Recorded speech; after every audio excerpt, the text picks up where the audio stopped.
कोई होगी। किस तरीके से आज उन्होंने एक करारदाद को स्लिप करने की कोशिश की, ये समझते हैं कि ये जो चीजें हैं इस तरीके से ये लेजिटिमेट हो जाएंगी। ये गलत है, ये गैर कानूनी है, ये गैर पार्लिमानी है, ये गैर इखलाकी है और ये इनकी उस ज़हनियत की अक्कासी करता है कि ये किस तरह मौका देखकर अपनी वारदात लगाते हैं। ये वारदात लगी है इस सेनेट के अंदर, ये रेजोल्यूशन पास नहीं हुआ, ये वारदात लगी है। पूछे सेनेट के हॉल से कि ये हॉल क्या कहता है। सेनेट का हॉल ये कहता है कि पाकिस्तान में आइन के तहत चलना है, इनकी ख्वाहिशात के तहत नहीं। ये समझते हैं कि ये मुल्क नहीं, शायद कोई प्लॉट है जिन पर इनका कब्जा हुआ है, जो ये चाहेंगे ये करेंगे।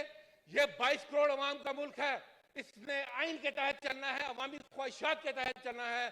सर, मैं इस फ्लोर ऑफ द हाउस पर यह कहना चाहता हूं कि सेनेट ऑफ पाकिस्तान के अपोजिशन के मेंबर, और मैं समझता हूं कि यहां से भी कुछ जरूर मेंबर होंगे जिनमें थोड़ी बहुत आइन की हुर्मत की थोड़ी बहुत शायद कोई रमक बाकी रही हो, हम मुस्तरद करते हैं इस रेजोल्यूशन को। हम इस किस्म की रेजोल्यूशन की कोशिश को भी मुस्तरद करते हैं जो कि चोरी के साथ स्लिप किया जाए हाउस के अंदर। और चेयरमैन साहब, हम ये मुतालबा करते हैं कि सुप्रीम कोर्ट के हुक्म के मुताबिक और आइन के दिए गए तरीके के मुताबिक पंजाब असेंबली का इलेक्शन अपनी 14 मई की तारीख को इंशाल्लाह होगा। और हुकूमत को हम ये भी बताना चाहते हैं कि आप ना सिर्फ तौहीन अदालत पर लगे हुए हैं, आप हर रोज एक आइन की शिक की भी आप खिलाफ वर्जी करते हैं। क्या किया है आपने? जो पहले करारदादें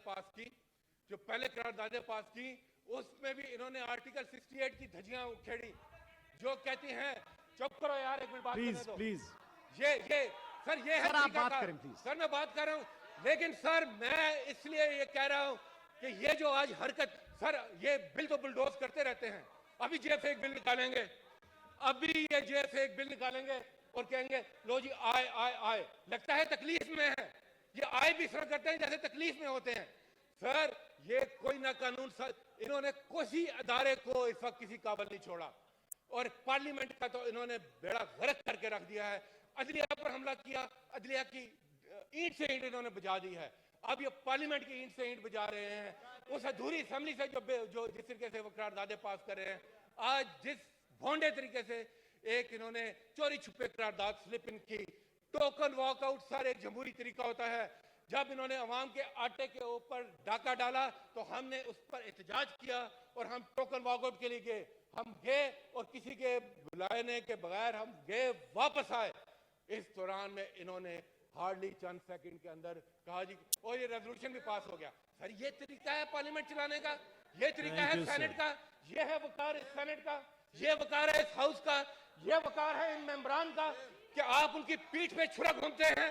आपने आज अपोजिशन की पीठ पर छुरा घोंपा है और पूरे पाकिस्तान की आवाज के ऊपर छुरा घोंपा है। पहले आपने अपना माइंडसेट बताया है कि आप उनकी रोटी रोजी की क्या करते हैं। Thank you sir. आप सर ये रेजोल्यूशन दोबारा सर पुट करें, सर इस पे सर दोबारा इसको पुट करें। ये अगर जीते हैं तो ठीक है, वो रेजोल्यूशन पास हो चुका है। Thank you sir. ये इस किस्म की इनकी औकात, थैंक यू डॉक्टर साहब, इस कागज के टुकड़े से ज्यादा इस रेजोल्यूशन की कोई औकात नहीं है सर। आप खुद अभी वही बात ना करें ना जो पहले आप आइन पे कर रहे हैं। आइन की बात नहीं कर रहा सर, ये रेजोल्यूशन पास करने का कौन सा तरीका है? थैंक यू जी। कितनी देर में सर ये इन्होंने यहाँ पर बुलडोजिंग। थैंक यू डॉक्टर साहब। सर ये जुल्म हो रहा है इस वक्त। तशरीफ रखें सेनेटर साहिबान, तशरीफ रखें। ये इस वक्त कानून साजी के नाम पर जुल्म हो रहा है। आपके अपोजिशन लीडर साहब भी खड़े हैं जी। सर ये आप ये इसको वापस दोबारा इसको पुट करें सर इस हाउस में। ये कोई तरीका नहीं है सर।